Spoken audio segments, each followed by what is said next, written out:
Milk ನ consume ಮಾಡೋದ್ರಿಂದ fat gain ಆಗುತ್ತೆ ಅಂತ ಹೇಳ್ಬಿಟ್ಟು ತುಂಬಾ ಜನ ಯೋಚನೆ ಮಾಡ್ತಾ ಇರ್ತಾರೆ. ನೋಡಿ, milk one of the best protein source, especially ಅದು ವೆಜಿಟೇರಿಯನ್ಸ್‌ಗೆ.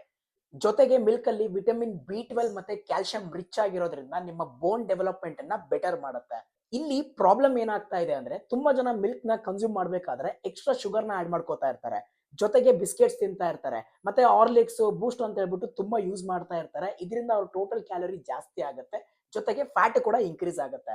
ನೋಡಿ, ನೀವು ಡಯಟ್ ಮಾಡ್ಬೇಕಾದ್ರೆ ವಿತಿನ್ ಕ್ಯಾಲರಿ ಒಳಗಡೆ ನೀವು ಮಿಲ್ಕ್ ನ ಕನ್ಸ್ಯೂಮ್ ಮಾಡೋದ್ರಿಂದ ಯಾವುದೇ ರೀತಿ ಫ್ಯಾಟ್ ಗೇನ್ ಆಗಲ್ಲ.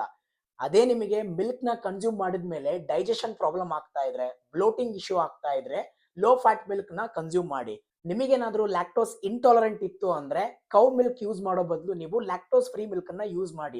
ಇಲ್ಲ ಅಂದ್ರೆ ಆಲ್ಮಂಡ್ ಮಿಲ್ಕ್ ಇಲ್ಲ ಸೋಯಾ ಮಿಲ್ಕ್ ಅನ್ನ ಯೂಸ್ ಮಾಡಿ. ನೋಡಿ, ಫ್ಯಾಟ್ ಲಾಸ್ ಮಾಡಬೇಕು ಅಂದ್ರೆ ಒಂದೇ ಸೊಲ್ಯೂಷನ್, ನೀವು ಕ್ಯಾಲೋರಿ ಡೆಫಿಸಿಟ್ ಅಲ್ಲಿ ಡಯಟ್ ನ ಮಾಡಲೇಬೇಕು. ಸೊ ಇದೇ ರೀತಿ ಇನ್ಫಾರ್ಮೇಟಿವ್ ವಿಡಿಯೋಸ್ ಬೇಕು ಅಂದ್ರೆ ನನ್ನ ಪೇಜ್ ನ ಫಾಲೋ ಮಾಡೋದು ಮರಿಬೇಡಿ.